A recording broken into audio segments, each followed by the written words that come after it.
we will open the meeting, and could I, Jason, Representative Spencer, could I ask you to return our prayer for us? Let's bow our heads. Dear Lord, we come to you today asking for wisdom as we debate these matters that are important to the people of Georgia. Lord, just be with everyone as we move through this process. And in Jesus' name we pray. Amen. Amen.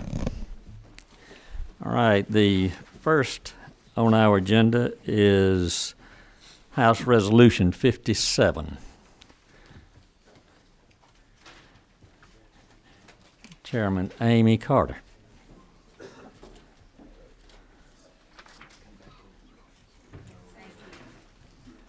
I got you. Okay, thank you.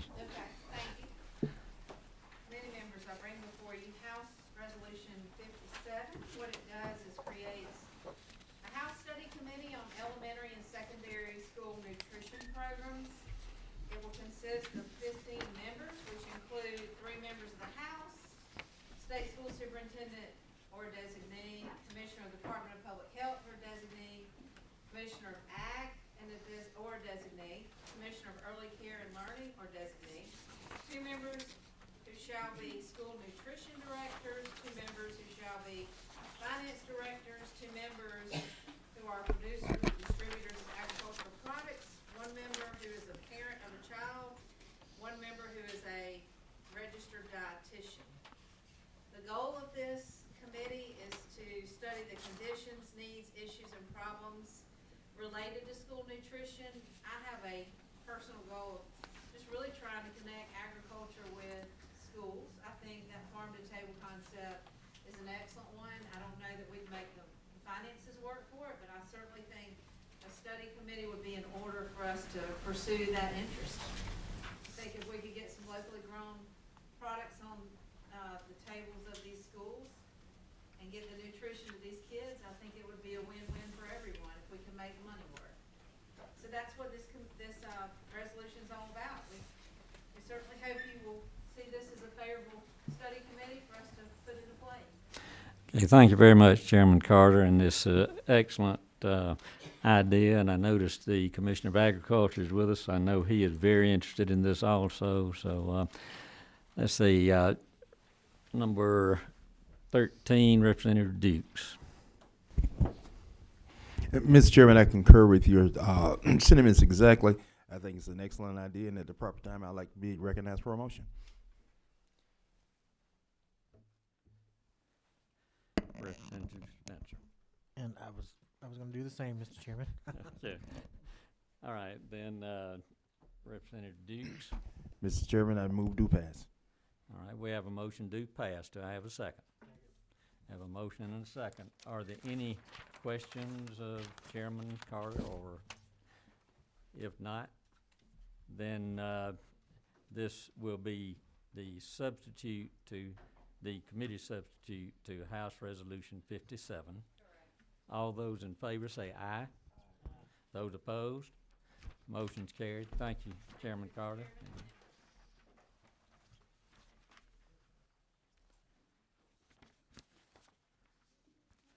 House Resolution 282.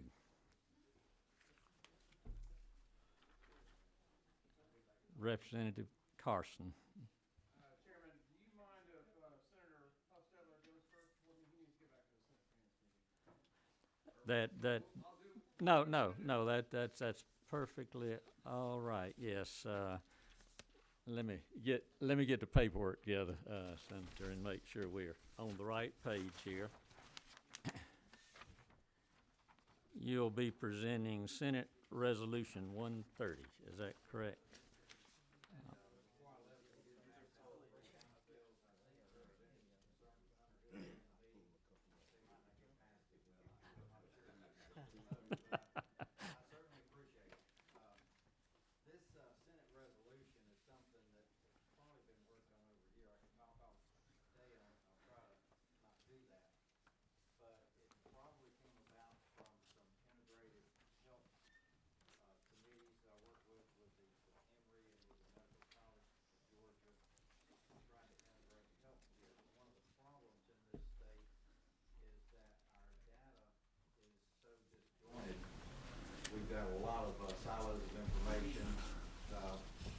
say I was over the criminal justice appropriations the last 2 years. We did finally get criminal justice and juvenile justice, where once a day they do interface with each other, because they didn't even have any ways to connect with each other.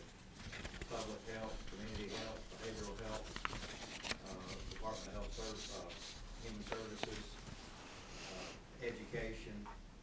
A lot of states have integrated this information together, and it gives you efficiency, cost savings, and data analytics that lets you react to things and prevent things from happening. I've met with Georgia Tech's People Technology group over there, which I found was 2,000 people in there. That's not residents, grad students, that's 2,000 full-time employees. They're working on some projects such as Smart City for Atlanta, where they're predicting crime.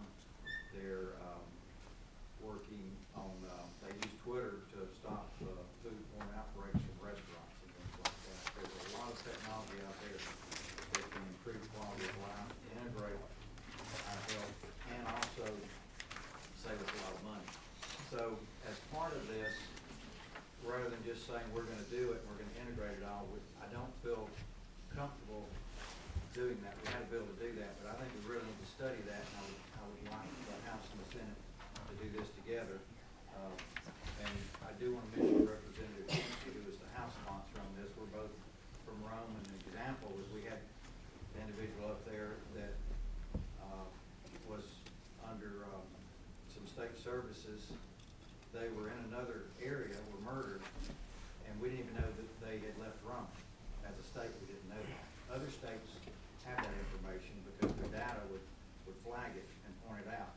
I'm not saying that's the main focus, I'm just saying this encompasses a lot of areas.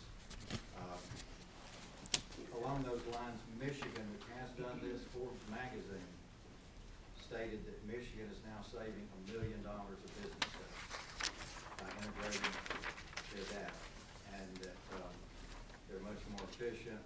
We flag things that happen in the same household. We find out where problem areas are at. Another point, we spend over $1 billion. You know, we've got a $25 billion budget. We're going to spend over $1 billion on IT, and it's far-reaching in every way. And I think we need to try to coordinate that a little bit better.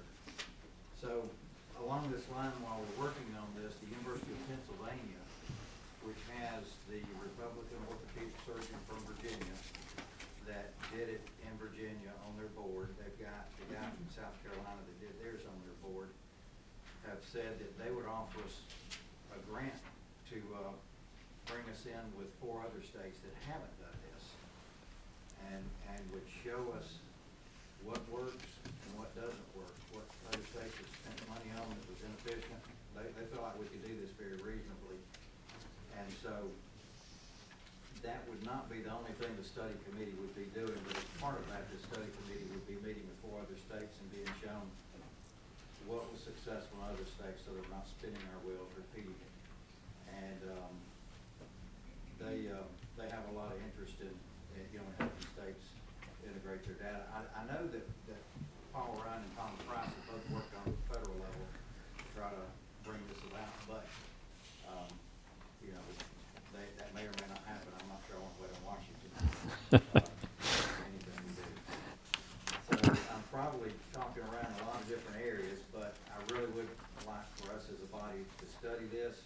Now, one of the changes that came out with Representative Dempsey in the governor's office. All right, let me interrupt just a minute. I think the committee has on this Senate Resolution 130, LC 363280S,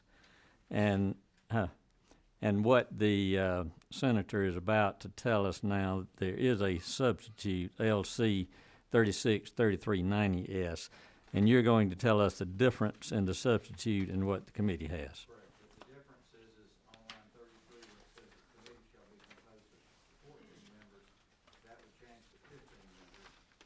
And then on line 50, we would put in a part D that would say the governor shall appoint an additional member of the committee. From conversations with the governor's office and particularly with Representative Dempsey, that we've worked worked on this, they felt like we having an even number wasn't a good idea, and that also the governor would like to be part of the input on this committee. So that would be the changes that are being recommended over here. And those are particularly coming from Representative Dempsey. Okay, Those changes, I think, are good. and that's the only change on the substitute, 363390S, is that correct? Okay. All right, does anyone have questions of the senator? Thank you, Mr. Chairman. When you say different data integration, are you talking about just all departments that deal with human services, like DPH, community health, DFACS? Is that what we're talking about? That's what we're talking about. Okay. In some cases, it's been held in different places in different states. Some have a university do it. I think our opinion right now is probably the Office of Planning and Budget should have that data together. But we also want to make sure that it is available to Senate and House Budget and Research I got you. to use as well. One more question, Mr. Chairman. Sir?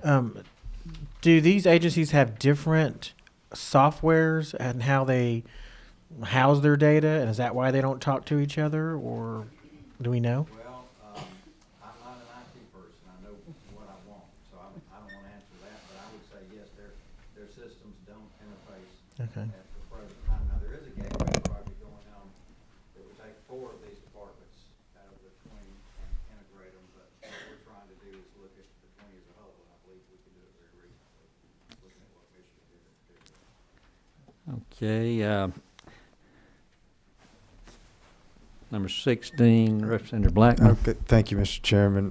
Chairman Hufstedler, I want to thank you for bringing the resolution. It's I noticed that healthcare is mentioned a couple of times with respect to, I guess, the appointees. Is that maybe some sort of emphasis, or am I just picking the wrong thing out of the resolution? It is, health information technology is important to this, I think, but when we look at an individual, particularly with children and stuff, we need the education part of it, the criminal justice, the juvenile justice to go with it. Now, wanting to have a member on this with expertise in health IT, we've got 5,000 health IT jobs in Georgia unfilled right now. So a side project of this is we want to also be addressing how can we equip ourselves to fill those shortages that exist in our state. And we want to integrate the data of everyone, but we do have a specific interest in health. Well, I thank you for bringing the bill. And is it not true that you would probably not only solve some integration and interfacing issues, but eliminate some redundancy and duplication in the process? We hope to eliminate redundancy, duplication. There's going to be some fraud. I'm not going to say that you take the risk of fraud. I don't think that's the case, but I think that's not what Michigan has found. But what they found is some much greater efficiencies, and like you said, duplication, redundancies, and IT that was being duplicated. And that's where their $1 million a day is coming in from, and improving people's quality of life as well. Thank you again. Thank you, Mr. Chairman. President Laricki. Mr. Chairman, at the proper time, I'd like to make a motion. Are there any other questions that anyone has, Senator Hufstedler? If not, then it is the proper time. Make a motion do pass Have a motion do pass and a second. Now, this would be on the substitute. Committee substitute LC 363390, which the senator has explained the one change in. All right, then all those in favor of the motion, please say aye. Aye. Those opposed, motion carries, and therefore LC 363390 is approved. Thank you very much.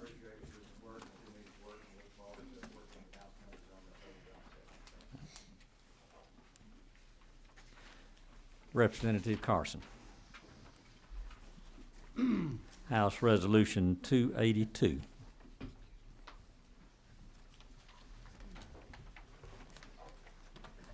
This is the original. You're operating from LC 391559. Yes, sir, Mr. Chairman. Okay, thank you. Go ahead. Yes. Thank you for your time. This is House Resolution committee to look at distracted driving. When we first came into session, that first week, there was an insurance committee meeting on where I sit, and there was some data that was shown to us that was very alarming.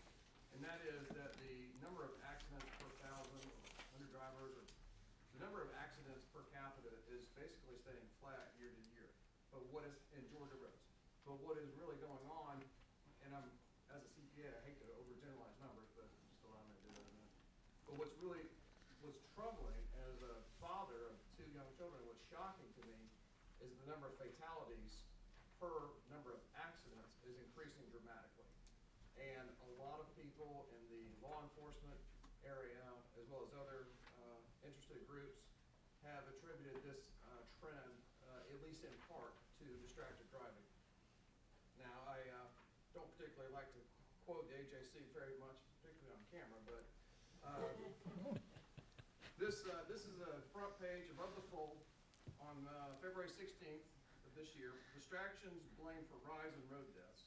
And there's a picture here of a fatal accident on I-20 eastbound. It says traffic deaths have risen in Georgia from 2014 to 2016 at a rate that is more than twice the national average.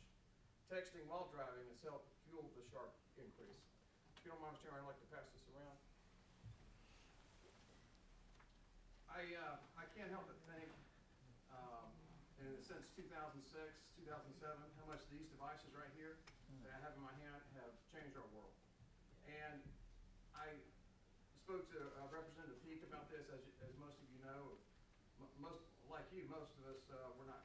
I was not here in 2009 or 10 when the no texting law was passed. But we're way past texting. We're about streaming video, looking at YouTube, Facebook, Twitter, all kinds of things on social media, in various types of ways that these devices can be a distraction.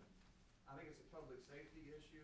I think it's a bipartisan issue, and I'd very much like the committee's support in regard to forming something like this and get the ball moving. I have support from AT&T, Atlanta Medical Association, the State Patrol, Governor's Highway Office and Safety, Governor's Office of Highway Safety, as well as many people in our friends in the insurance industry. And I think a couple of people may want to speak, Mr. Chairman, but so I'm going to limit my comments to that. All right, does anyone have questions of Representative Carson? All right, Representative Spencer. Representative, when the texting while driving legislation was passed, do you have someone here that could speak to how enforceable that law has been? I think we have someone from the State Patrol that might be able to address that. Mm-hmm.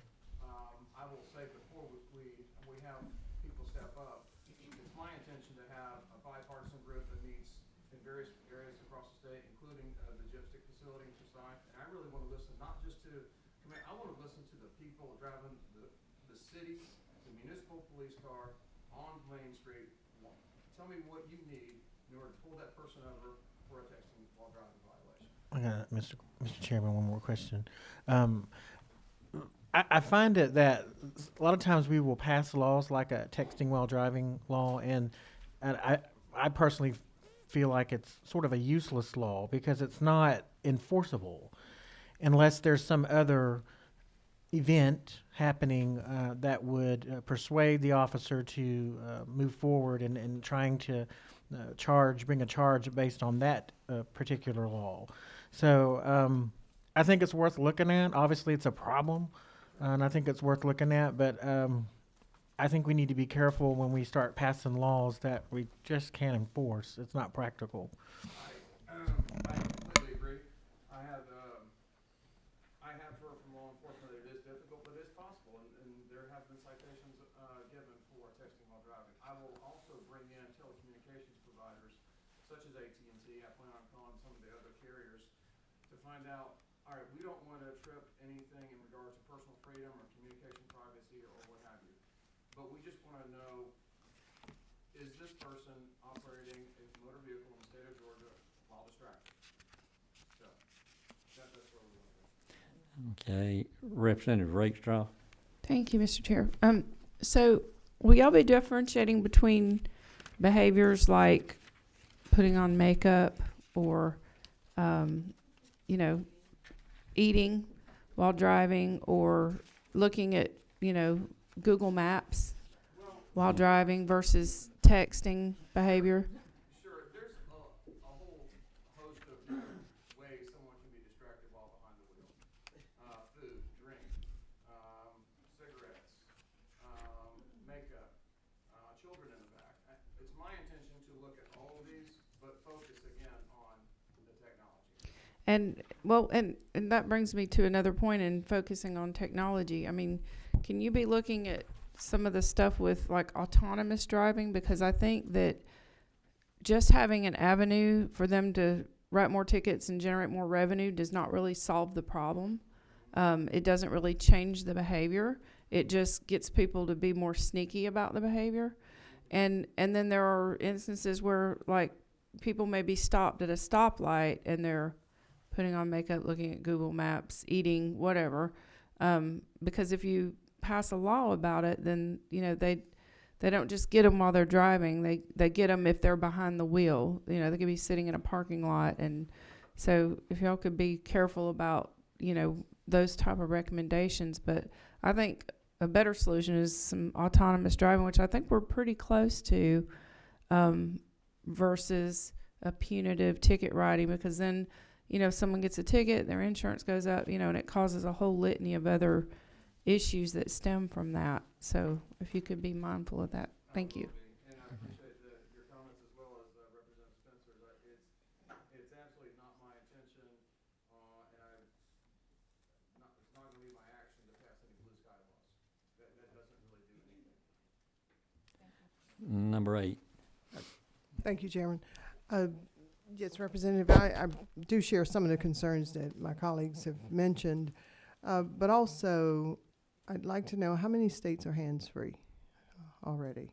I do not know. We might have some friends here that might be able to share. I can tell you that even though I'm a Georgia native, I did live in Connecticut for about 5 years, and they do have the hands-free, as do probably other 8 or 9 states.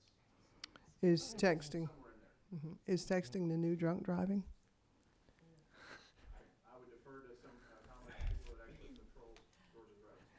I think we are averaging about 100 fatalities on Georgia roads per month. We're averaging about 4 a day. And do you have the numbers on how much of those are attributed to technology, distraction, that type of thing?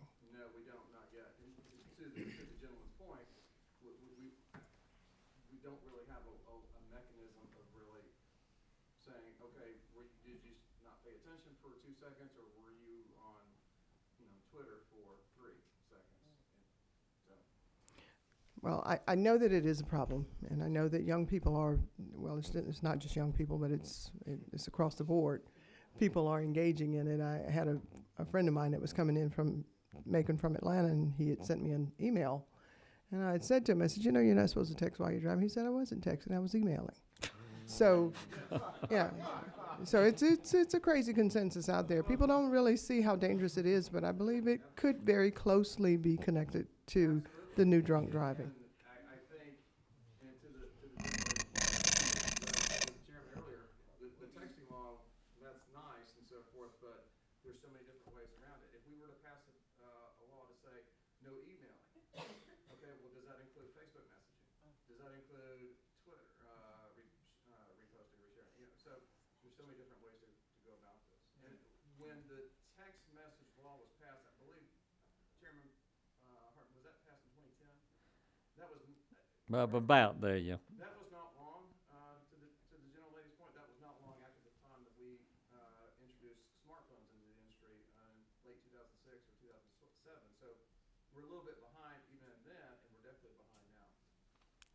Where Okay. I'm going with all this is not for more fee revenue, more of this. I'm not after more tickets. I'm after safer roads. How do we get that? Number 10. Oh, Thank you, okay. Chairman. Thank you, Chairman, for the study committee. My question is, as you all are doing your study, will you be looking at, since we've had the texting law, if there have been more incidents. I just remember reading a couple years ago that, before the law, people would openly just, hold their phone up. Now, they're creative about it, so it seems to be causing more distractions. So I don't know will that be part of some of the research, is how has the behavior changed since the law, with people using their phones in the car? Sure, thank you. I would say, if I presume I'll be on this study committee, I would certainly ask for that information. But to your point, ma'am, I don't know that information is available.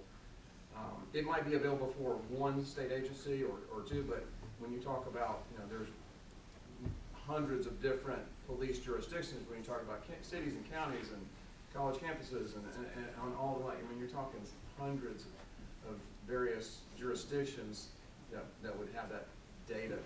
Well, at least you would have to get that data from those data points. Okay. May I follow? Well, I guess my thought is, I understand you're going to talk to the agency, but I will hope that y'all will also maybe talk to consumers. Maybe they'll, because you really, if you're not talking to the consumer, the ones that didn't get caught, I mean, there may be some value in understanding how they're actually using a car, because if safety is ultimately what we're trying to get to, we're all doing some very creative things in the car. I'll just do that. All right, that seems to be all the questions at this time. We have people that want to speak to this.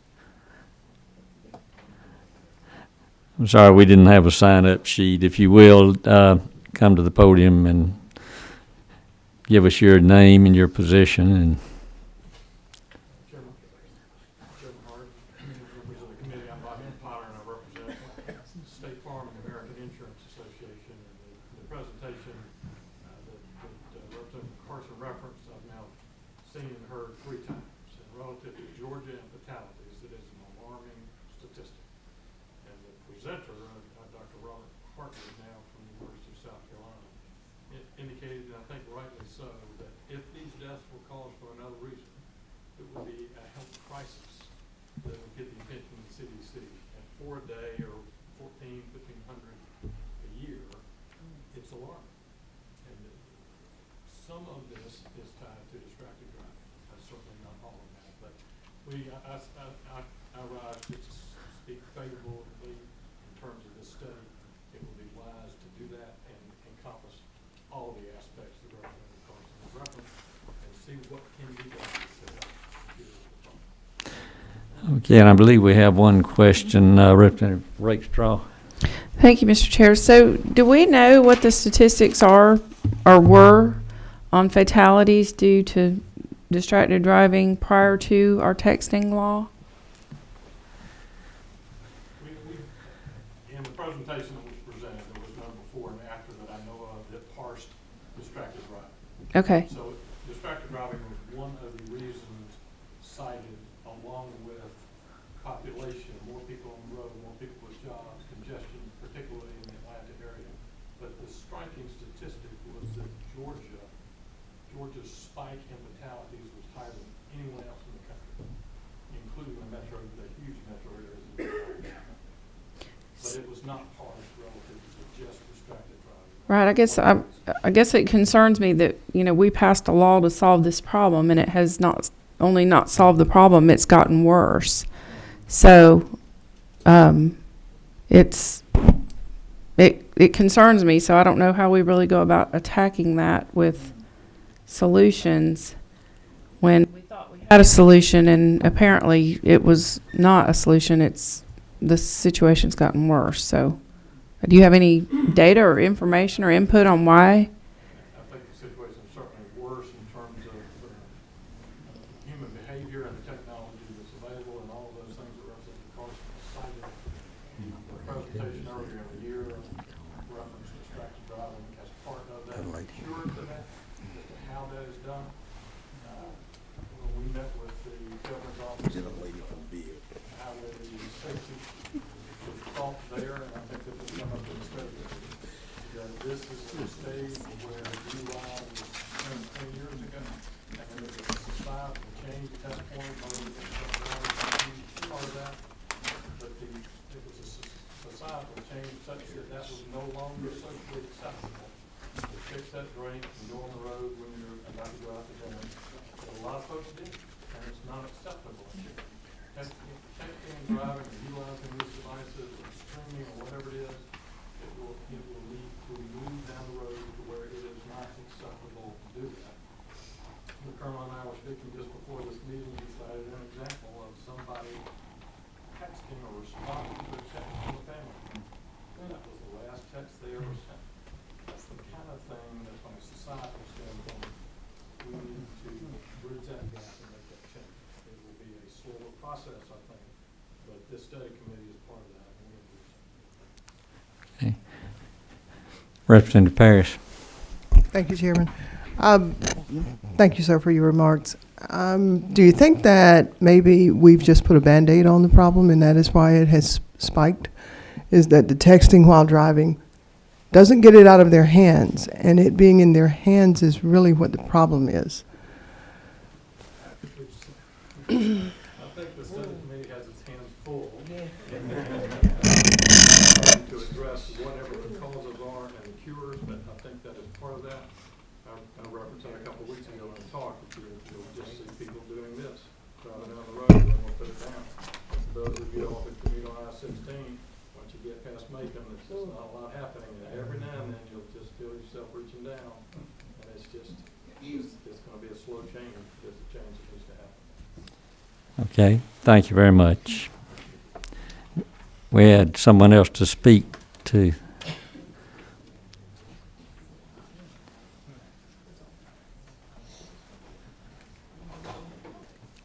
Hi, my name is Bethany Scherer. I'm with the Medical Association of Georgia. We have a sort of blanket legislative priority that deals with patient safety, and this particular issue has fallen under that category for us. We actually passed policy at our last annual meeting that supported legislation banning cell phone use other than hands-free. And I do know, to answer, I think it was your question, there are 14 other states as of January, I believe, that I knew of that had hands-free laws. And those 14 are where their primary laws. There are other states that have laws that ban it for people under 18, who ban it for people with intermediate licenses. It just depends. There are many other laws that are on the books right now. So this is a huge priority for MAG, and we care a lot about this issue in general and it supporting the safety of our patients. Okay, thank you. Representative Spencer. I guess this is more addressed to the author. As you sort of, I think obviously this is going to pass. I think there's a lot of interest on this issue. As you move forward in terms of constituting the committee, whoever the speaker appoints, I would ask you to consider people who have strong feelings on civil liberties and how that intersects in this conversation. I think that's going to be a big issue. I think you have to look at the banning at some point, or somehow lock the devices in a part of the car that's not permissible until you get out of the car. So different things like that to sort of curb behavior. But just kind of be mindful of who, when you sort of ask about who you put on the committee, to think about those things, because those are issues we're going to have to be faced with when we have to debate a piece of legislation that comes out of this study committee. I agree.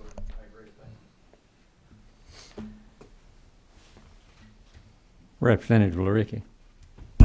Mr. Chairman, thank you. And I want to say this carefully, but then part of me just wants to scream. I'm all about liberty. I'm all about liberty. But I'm telling you, when somebody's texting, they run a stop sign and kill your wife and kid, you don't think about liberty when you're standing by that grave.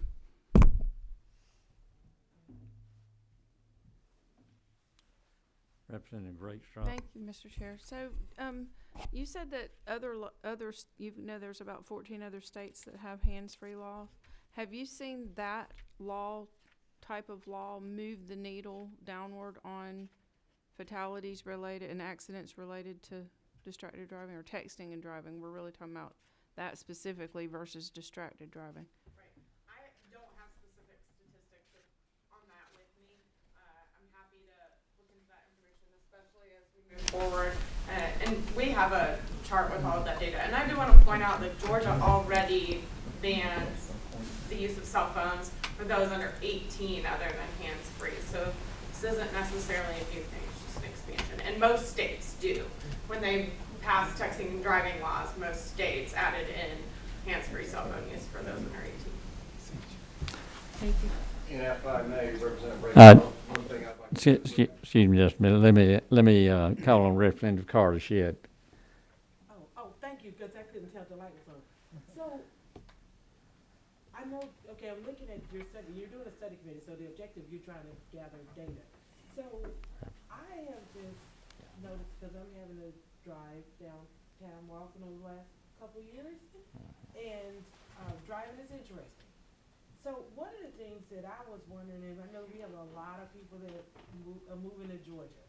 So, and I don't know if it's too expansive to look at, but maybe considering when we have people move here from other states, if they already have a driver's license, and because I've always lived in Georgia, I don't know the answer to this, but do they just automatically transfer their driver's license, or do they have to have a driver's exam? And then my other question, I had my driver's license when I was like 18, 19. And for the most part, they look at our eyes and we renew our driver's license. No one's having us take another exam. The laws have changed. So I just think, just watching the behavior of people driving, some of it, I'm thinking these people just don't know that, you really use your blinker. I mean, there are a lot of different things going on. So I know we're focused on the technology, but as you're doing your study committee and going around the state, I just think maybe there's some value in just getting some information on the driver and their knowledge around driving. When we were coming up, we had driver's education, now we don't have that. So just wanted to kind of see. Thank you for that. One thing I would like to do, if we were to move something along legislatively, or even if it's just from a marketing standpoint or public awareness as opposed to public policy, it's the Governor's Office of Highway Safety has partnered with GDOT in regard to electronic boards all over Atlanta, where I drive anyways, in regard to don't text and drive and so forth. So, that may be one thing that comes out of this, or what have you. Now, as regard to transferability of driver's licenses, that's a DDS question. Yeah. But some of those boards are distracting. Yeah. All right, Representative Metz, and let's go to one question now, because we do have other issues to do. I'll pass and talk with the author after the meeting. Okay, thank you. Representative Blackman. I didn't want to cut anybody off, but I just was going to move we pass House Resolution 282. All right, was anyone else that wanted to speak to the issue? If not, I have a motion to pass. Oh.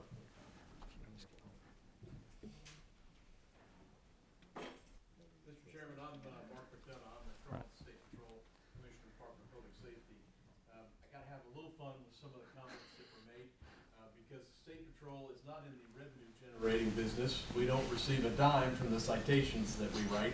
In fact, 52% of the time we write warnings.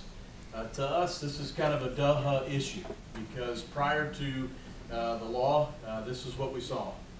After the law, this is what we see. It's a little common sense, but the law says that we have to have a clear, unobstructed view of what's going on.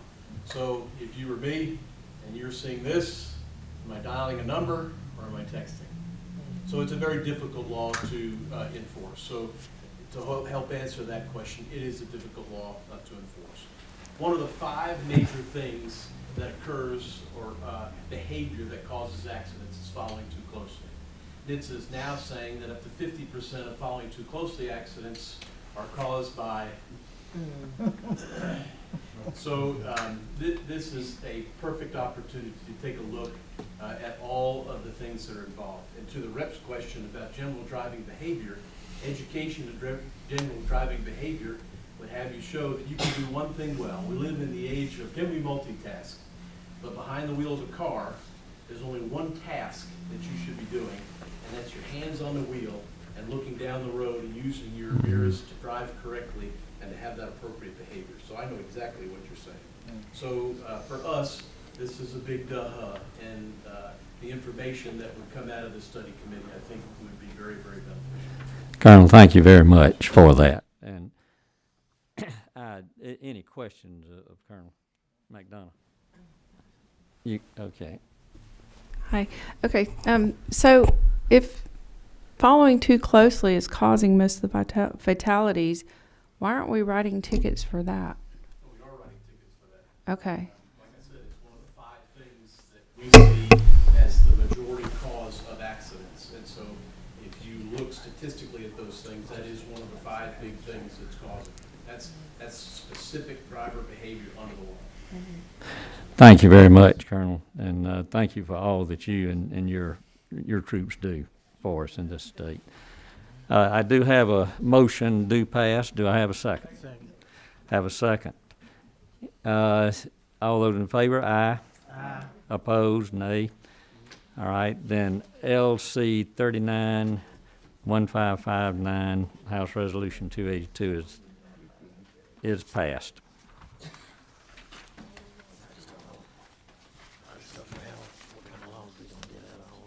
Huh.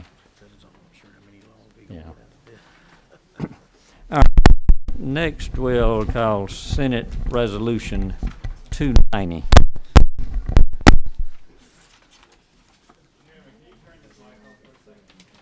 Turn it off.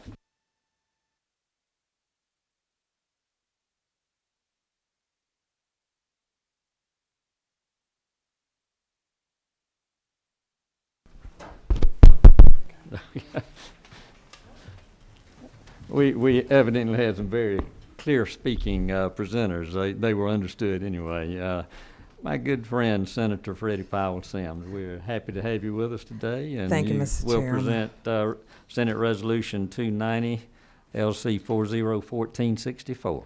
Yes, sir. Thank you very much, and I appreciate the opportunity to present this Senate resolution that will be shared by my House members also. Those of us that have contiguous borders with the state of Alabama will share this study committee. We're asking to share this study committee. And the purpose of this study committee is to promote cooperative working relationships between the state of Georgia and Alabama.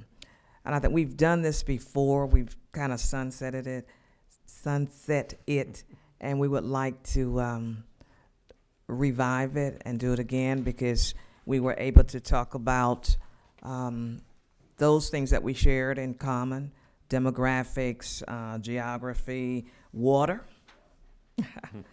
and other and reciprocity with other issues that we share from state to state. So we're here to, and they were mutually beneficial to both states. And we would like to ask that we revive this committee and to study again. Okay, thank you, Senator Sims, for presenting this. And I know the House members who are involved in this were very appreciative of that Yes, also. sir. Representative Dukes. Senator Sims, we want to thank you for bringing this well-thought-out piece of legislation. And Yes, at the sir. appropriate time, I'd like to be recognized for a motion. Well, thank All you. right, that will be at the appropriate time. Let's see, no, I'm sorry, Representative Prince, you had. How you doing, Senator? Hey, I'm thank you for fine. bringing this resolution. Thank My you. question though is, this has already been formed before. You guys have done some Mhm. work. What have you, any tangible, anything that you can give us that shows what came out of what you've done thus far, and what are your objectives ahead? You know, what? Well, the objectives, and I think you may have, you probably hear this in your house regularly. What are the commonalities that we share, and especially when it comes to military children, and that's one of the main issues that we've been working on. Because you have a large military installation that borders Alabama and Georgia, being Fort Benning, and how do we treat those, especially the children, when they come over from Alabama to Georgia, and what are the benefits that, and we sit down and talk about not only the children, but the spouses, you know, having licensure concerns when they move from one state to the other, being able to accommodate those military families as well as the military children. So that's been a real biggie for us. And water discussions. It's also been a big issue. Okay, Does thank that you. kind of answer? You want me to wrap it up? No, no, I saw my predecessor there. He said, Yeah, that sort of gets to it. Again, having this, I mean, again, I'm sort of new to this, but the study committee having already, you know, had some meetings. I was just trying to see if you guys had some yes, results. we of were what you've able done to and go then what- there. They came here, the representatives and the senators from Alabama. So it is a very productive. I know it sounds, but I'll be happy to talk to you. We can get together Okay. as soon as sounds this good. meeting is over and talk about it. Okay, thank you. Yes, And sir. I believe at this time, Representative Dukes. So move, do pass. All right, I have a move, do pass, second. All right, thank you. I have a second.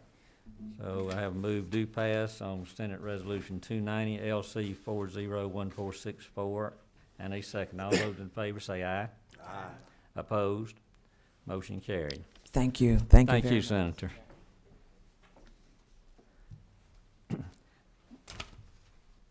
Okay, next we have House Resolution 284 by Representative LaRicky.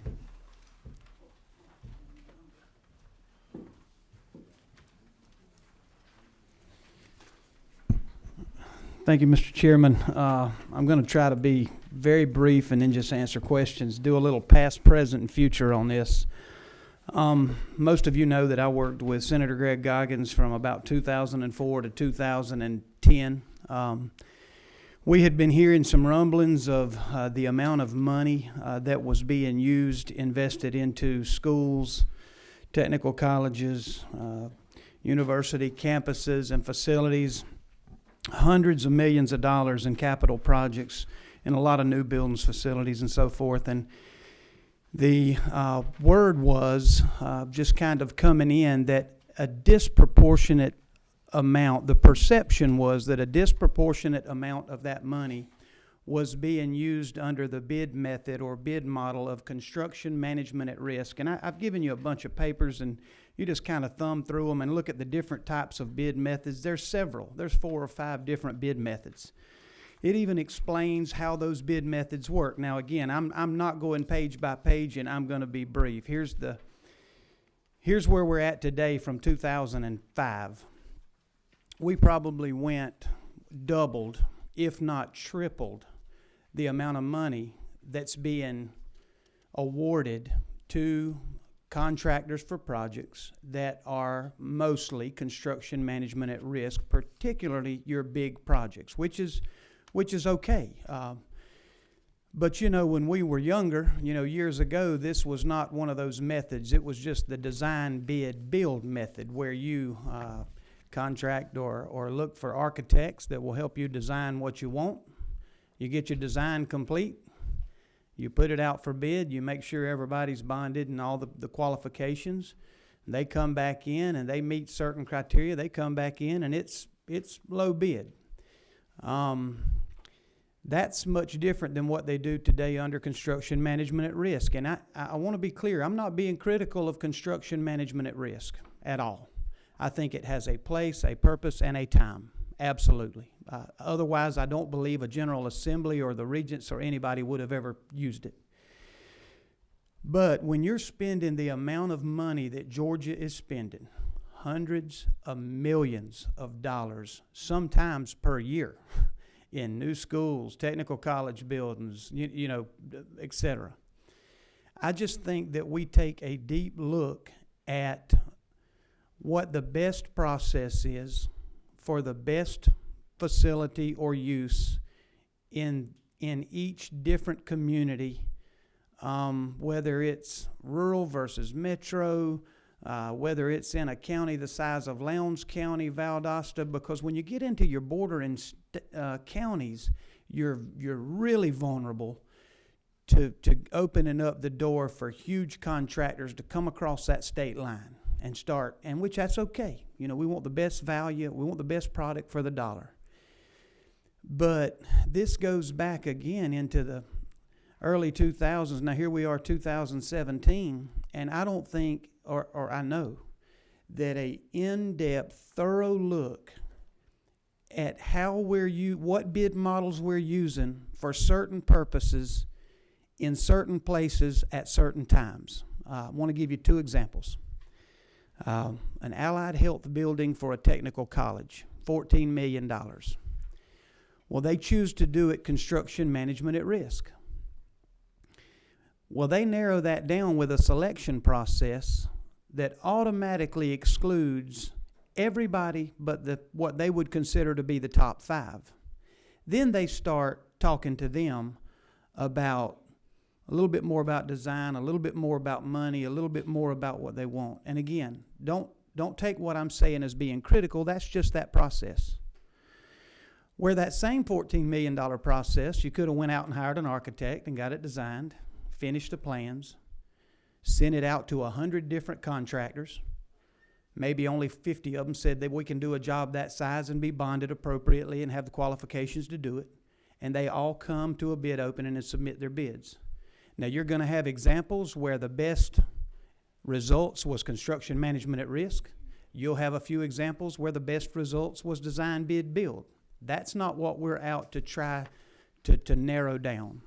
We want to try to fit all of these things together to make sure that we're using those hundreds and millions of dollars of taxpayer money to fit those dollars with the projects, the bid method, the contractors. And the reason Chad Nimmer is a second signer on this is because it has a tremendous impact on small businesses in rural communities.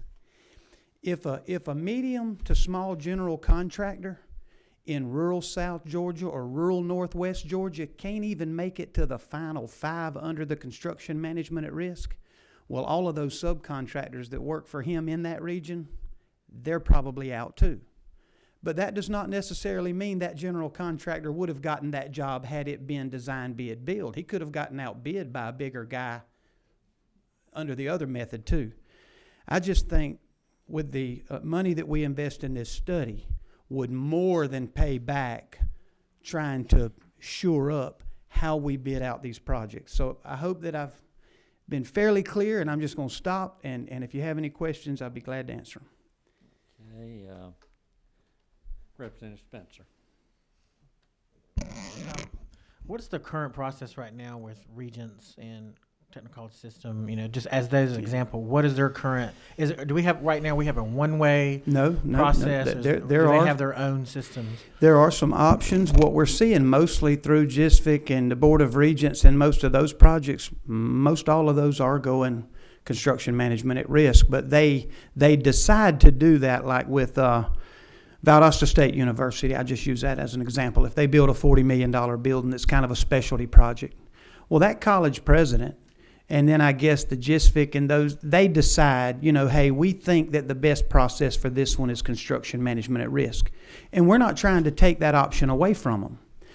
But I think for the sake of making sure that every project is not necessarily CM at risk, because it is easier to do it that way, I'll tell you. I mean, it alleviates a lot of footwork and paperwork and different things when you start going. And I think that's what we've done.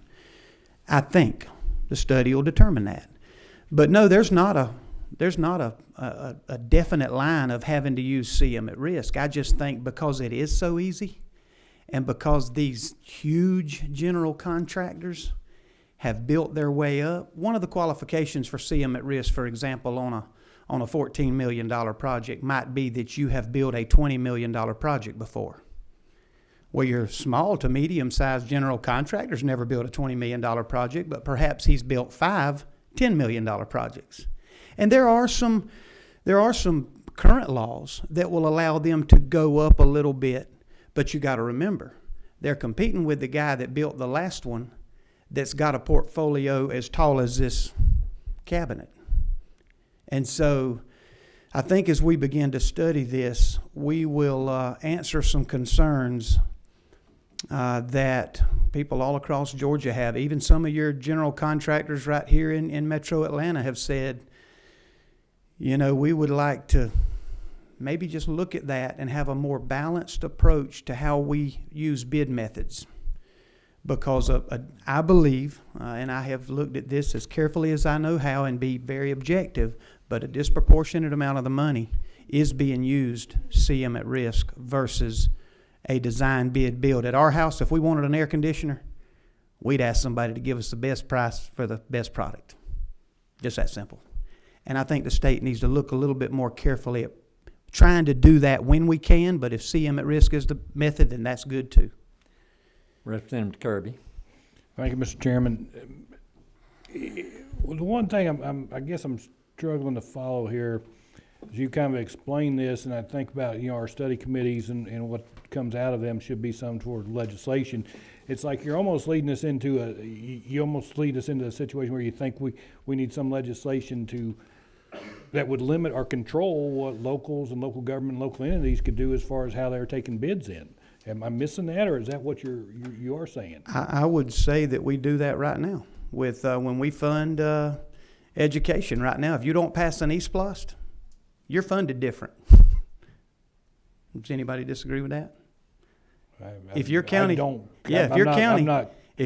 does not pass an eSPLOST right now in Georgia, you're funded differently than you are if you have one. I mean, if you have one, you're funded differently than you are if you don't have one. And so if we're investing state dollars into building college buildings, classrooms, chemistry labs, common areas, dorms, whatever, if you're investing state dollars into it, I don't think you just open up the door for them to be able to say, well, you know what? CM at risk is much easier.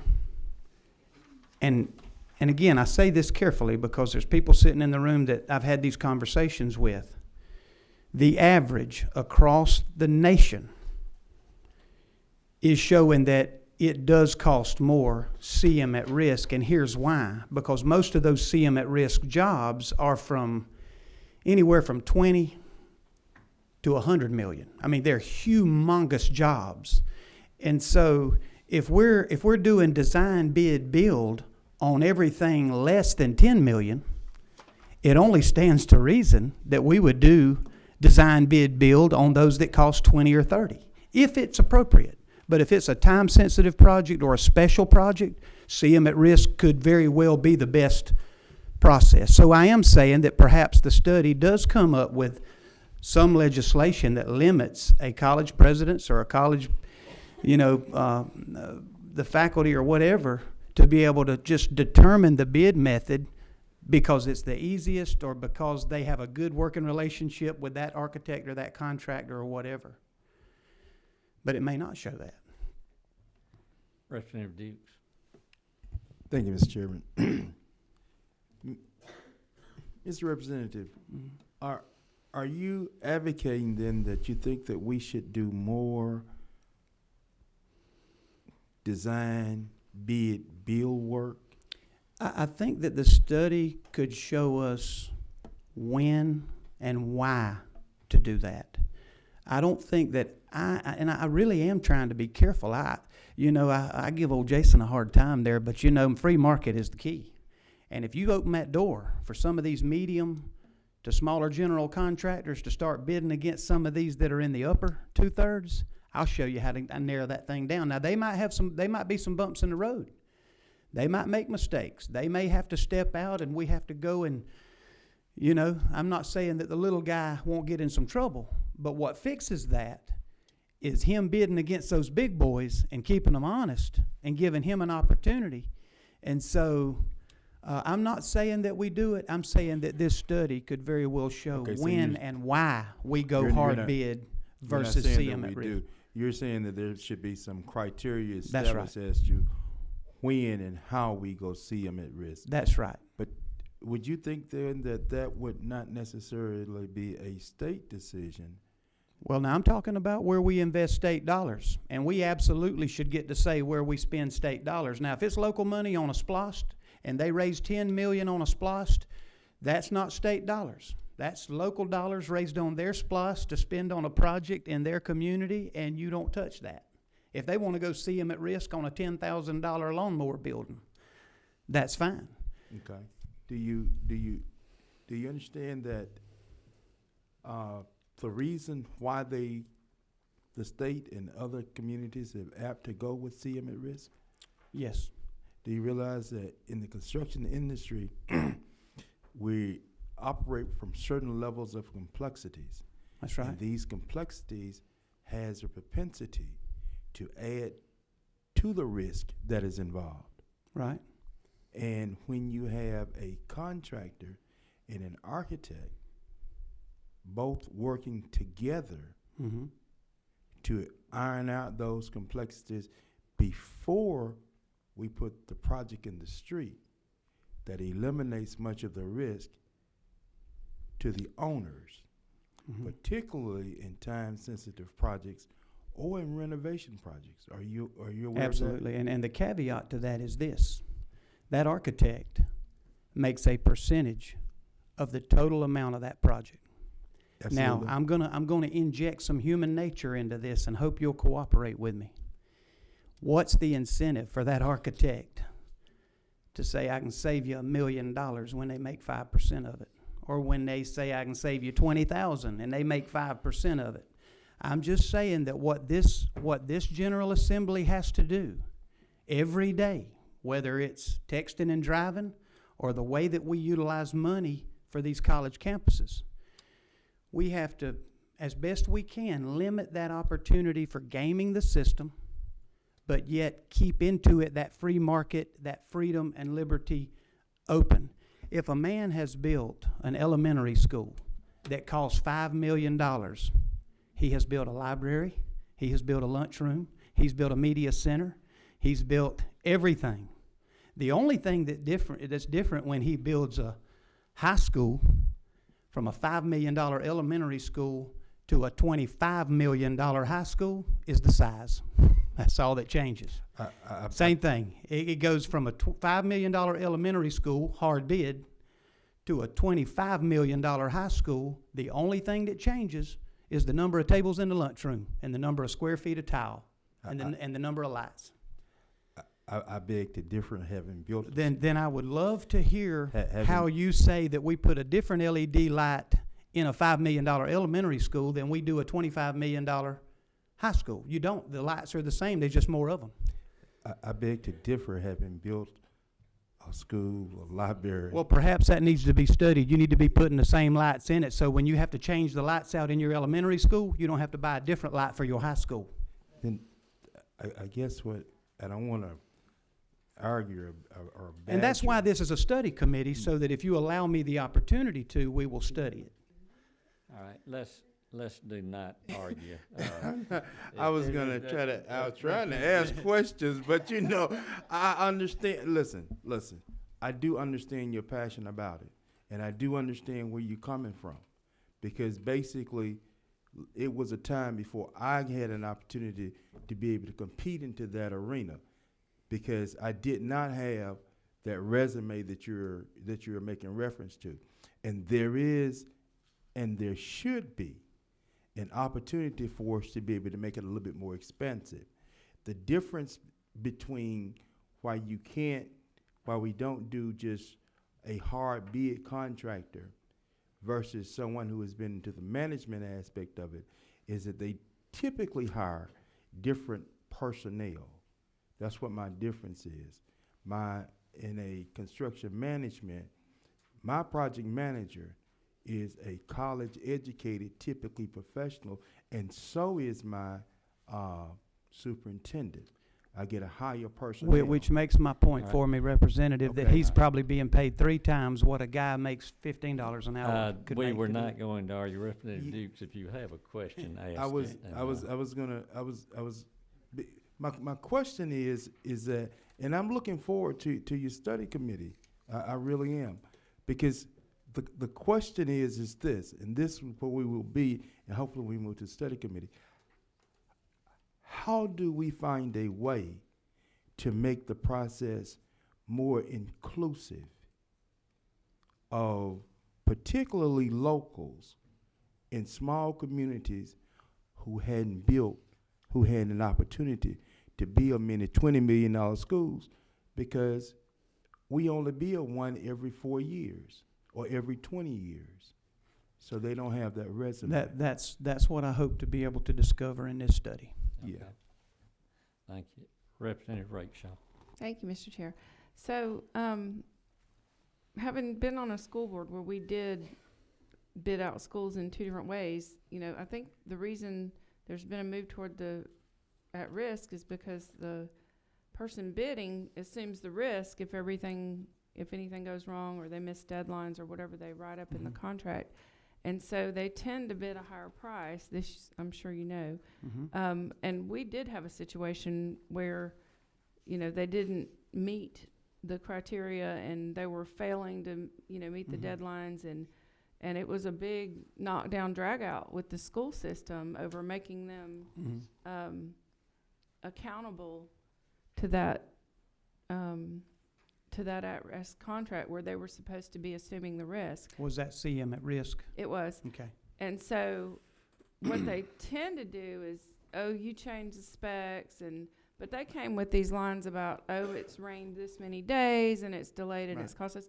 So in this study committee, if this passes, will you be doing an analysis of how, I mean, I would like to see statistics that say, here's how many times in an at-risk situation that it was challenged and they actually won, because they seem to obfuscate, however you say that word, the issues and try to get around them so that they're not assuming the risk when things go awry. It is what I've seen. Absolutely. And that's why I started off saying we've been talking about this for 10 plus years. I mean, really, I've talked to Speaker Ralston, Lieutenant Governor Cagle. I've talked to the folks with GISVIC and University. Tommy Hopkins, our chairman of the Board of Regents, he and I have had a conversation about this. This study has to be as deep and thorough and specific as you can imagine. Here's why. Hundreds of millions of, I don't even know if it might not be knocking on the billions. Go to these colleges, go to these different communities and look at the technical college buildings and the schools that are being built and the population increases and the amount of dollars that we're investing. This has the potential to save Georgia hundreds of millions of dollars. And I know that sounds I'm being honest. And but you're right.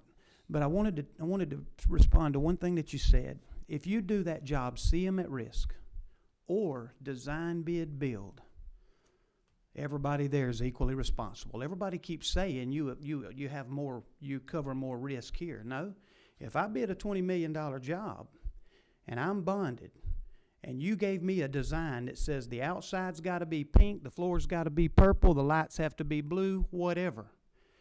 When you come walk through that job, your architect that give me those plans walks through that job and the outside's not pink and the floor's not purple and the lights aren't blue, you know what he says? Change them. Replace them. At my expense.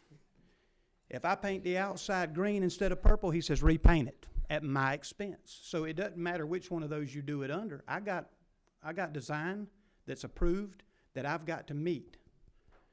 And so I get. Right.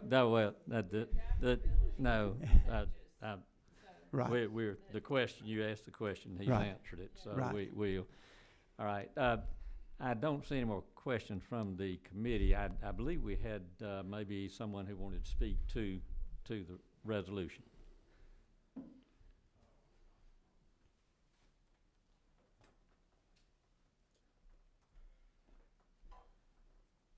Thank you, Mr. Chairman. I'm Mark Woodall. I represent Associated General Contractors. We're the statewide trade association that represents the commercial builders and construction-related firms throughout Georgia. And I'm the one who's darkened Representative Zarica's door quite often to talk about this issue.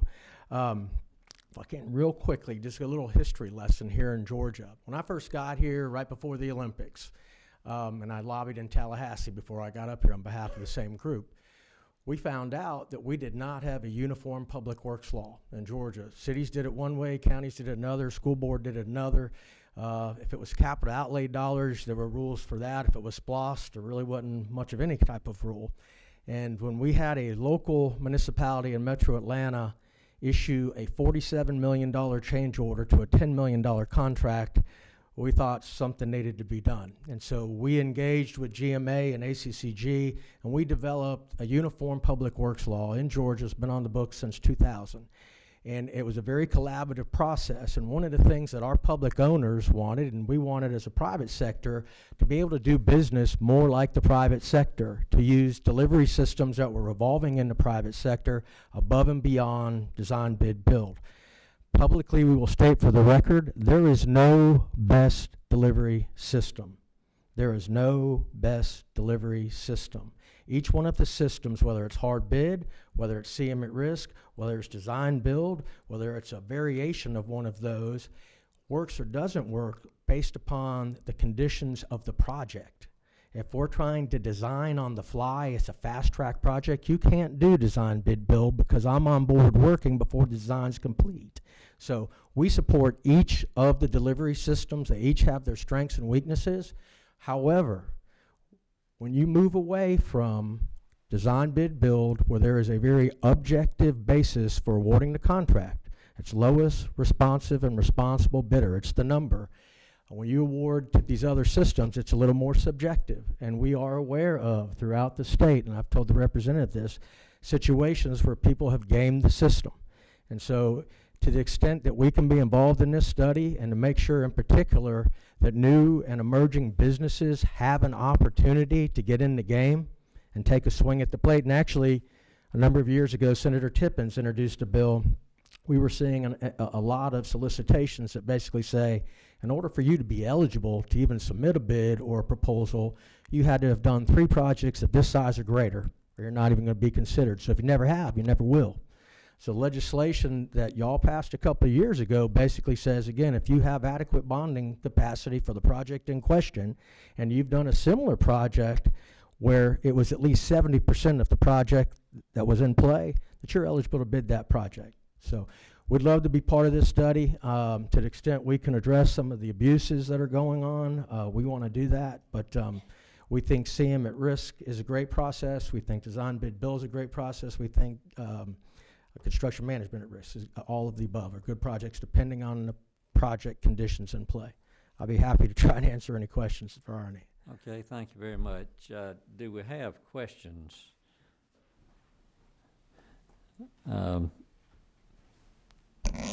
Representative Spencer. This question would be maybe for Ledge Council. Is there anything in our state constitution that deals with bidding or anything to that with regards of how that process goes? Is that just more statutory? I don't know right now on that one. Okay. Pretty expansive statutory scheme on that, but I don't know if there's any constitutional provisions. Okay, thank you. All right, Representative Dukes. Mr. Chairman, I move we do pass the Representative Study Committee. All right, I have a motion and a second on House Resolution 284, LC 430567. Any further discussion? If not, those in favor, aye. Aye. Opposed? Motion carries. And we are adjourned.